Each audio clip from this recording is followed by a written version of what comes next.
Welcome students, RPS Public School online classes. Students, today I am going to proceed some new chapters concerning Ozymandias. Ozymandias means you say कि Ozymandias है क्या? Ozymandias is a poem which is written by Percy Bysshe Shelley, isn't it? So Ozymandias was a Egyptian kings. Egyptian Kings का मतलब है वो Egypt के रहने वाले थे और वो राजा बहुत ही फेमस थे अपने ज़माने में, लेकिन एरोगेंट बहुत थे, बहुत ज़िद्दी किस्म के थे और प्राउडनेस फीलिंग्स थी। वो अपने आप को राजाओं का राजा, किंग्स ऑफ किंग समझते थे। लेकिन इस पोएम में पोइट ने इस बात को दर्शाया है कि कोई भी चीज़, nothing is stable in this world, कोई भी चीज अस्थाई नहीं है इस दुनिया में, अस्थाई है, टेम्पररीली। हाउ? टाइम के साथ हर चीज बदलता है और हर चीज को खत्म होना है। तो एक समय था कि ओजामंडियस की बहुत चलती होती थी, बहुत राजा थे, नाम था उनका, लोग उनसे डरते भी थे। और एक समय ऐसा भी आया, उन्होंने अपना स्टेचू बनवाया। इस पोएम में क्या हुआ, राइटर ने लिखा कि उसमें स्टेचू बनवाया राजा ने, ओजामंडियस ने अपना खुद स्टेचू बनवाया। उसको स्कल्पचर ने उसके स्टेचू को जो बनाया, तो राजा का जो एक्सप्रेशन है चेहरे का, जिस टाइप का वो नेचर का था, जिस स्वभाव का था, उस स्वभाव का स्कल्पचर ने उसके स्टेचू को बनाया।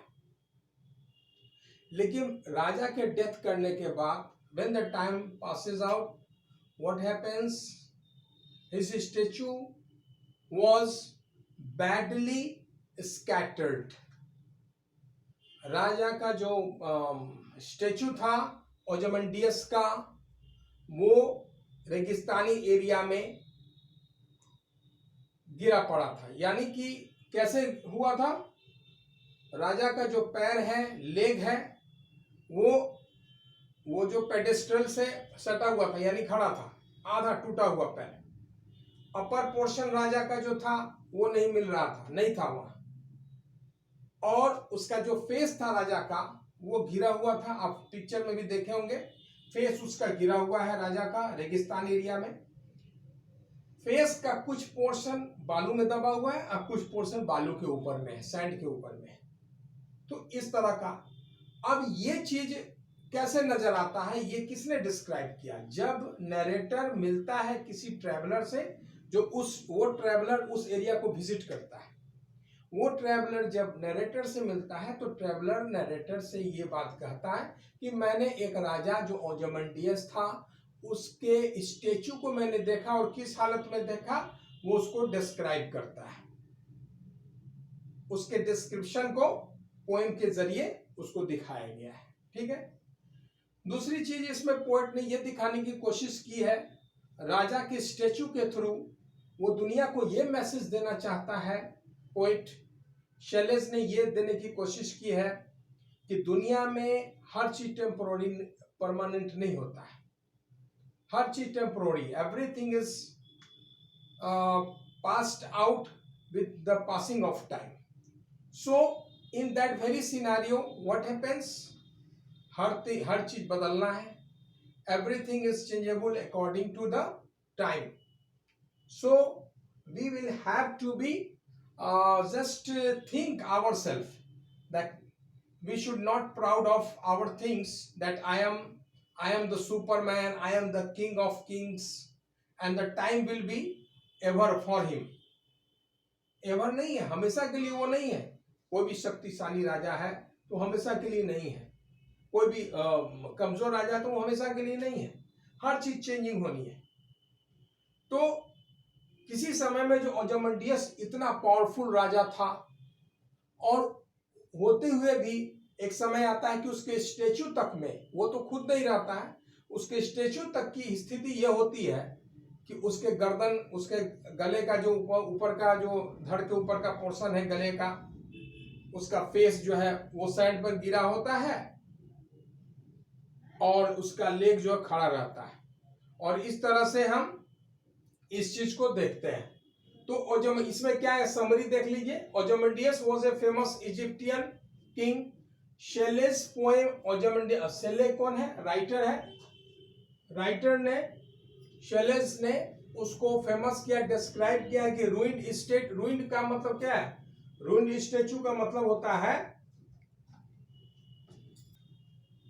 रूइंड स्टेचू का मतलब होता है कि वो जो स्टेचू है, जो मूर्ति है, वो एकदम खराब अवस्था में, टूटी हुई अवस्था में है, ठीक है।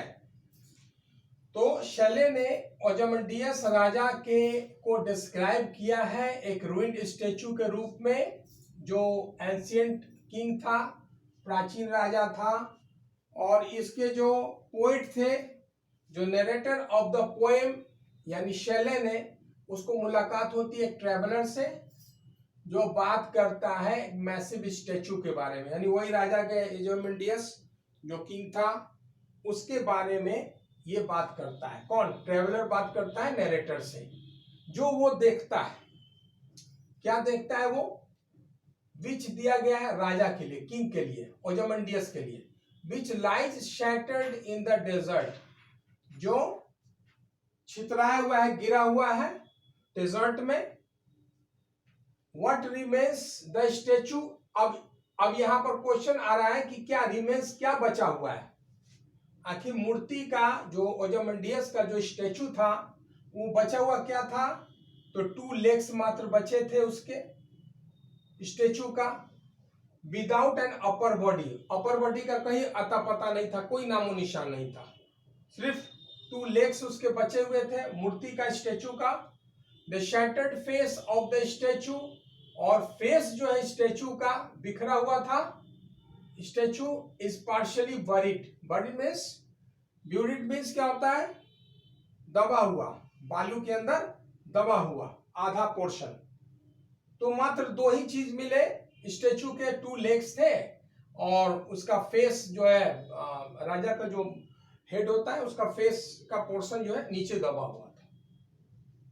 There is a frown on the face, frown का मतलब होता है फेस के ऊपर में कुछ, जैसे हम कोई चेहरे का एक्सप्रेशन करते हैं, कुछ लाइनिंग आ जाती है चेहरे पर, तो उसको बोलते हैं frown.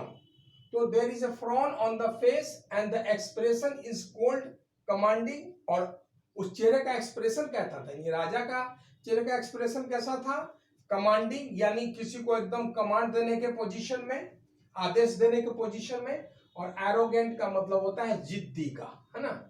The emotions on the face are so realistic, उसके चेहरे में तो स्कल्पचर ने इतना रियलिस्टिक चीज दिया था चेहरे पर कि वो झलक रहा था। स्कल्पचर की बहुत बड़ी खासियत यहाँ पर थी उसकी कलाकृति की, उस कलाकार ने इतने अच्छे ढंग से उसके मूर्ति को मतलब उस स्टेचू को तराशा था, उसके चेहरे का भाव झलक रहा था, उसमें एक्सप्रेशन आ रहा था, इसलिए बताया कि सो रियलिस्टिक, यानी एकदम रियल से मिलता जुलता था एकदम, ठीक है। And detail that it is clear the sculpture had an acute understanding of the king, यानी उस स्कल्पचर को, जिसने मूर्ति को तराशा था, उसको बोलते हैं, तराशने वाले को, मूर्ति जो तराशता है उसको हम स्कल्पचर बोलते हैं, ठीक है। उसने राजा के चेहरे को इतने अच्छे ढंग से रीड किया था कि उसी ढंग का वो फेस जो है स्टेचू में उसने दिखाया था अपने आर्ट के जरिए। The face chiselled by the sculpture still survives in the barren land on the pedestal of the statue, यानी अभी भी फेस जो है राजा का वो धसा हुआ है, हाँ, चिजल्ड बाय द स्कल्पचर, जो स्कल्पचर ने जो बनाया था उसको, चेहरे को, वो अभी भी बैरन लैंड मतलब बालू वाली जमीन पर, एकदम बंजर जमीन पर पड़ी हुई है, on the pedestal of the statue. और पेडेस्टल किसको कहते हैं, पेडेस्टल बोलते हैं जिस पर खड़े होते हैं, जब मूर्ति को मान ले कि एक चबूतरा बनाया जाता है और उसके ऊपर स्टेचू को खड़ा किया जाता है, तो उस चबूतरे को जो बनाया जाता है उसको पेडेस्टल बोलते हैं। Of the statue is an inscription by the king, ये किंग का इंस्क्रिप्शन यानी राजा का दिखाता हुआ इंस्क्रिप्शन है, जिसमें यह बताया जा रहा है कि राजा ने किस तरह से अपने चेहरे को, उसने स्टेचू को बनाया था, ठीक है, बनवाया था उससे। अब the king introduces himself as Ozymandias the king of kings, और उसमें उसने उस पेडिस्टल में उसने लिखा दिया था कि मैं राजाओं का राजा हूं। जैसे कोई नहीं होता, स्टेचू बनता है उसके नीचे में लिख दिया जाता है ये राजा फलाना फलाना, ये सब डिटेल में दिया जाता है। उसने अपने आप को क्या लिखाया था स्टेचू में, उस पेडिस्टल पर ये ओजामेडियस द किंग ऑफ किंग, ये उसने लिखवा दिया था उसको, ठीक है। Now the ones mighty statue lies in ruins, आज ये जो माइटी यानी शक्तिशाली जो राजा का जो स्टेचू है वो आज एकदम तबाह हो चुका है, खत्म हो चुका है। There is nothing around except vast stretches of land, और यहाँ पर कुछ भी नहीं है, चारों तरफ बालू ही बालू है, और वही मात्र एक मूर्ति बची हुई है। इससे इसमें पोएट ने यही दिखाया कि nothing is stable in this world, everything is temporary, and we should live in these circumstances and thinking in our mind that we are not stable. Okay, तो इस समरी को आप ठीक से लिख लेंगे और you will write down in your notebook. Okay, thanks.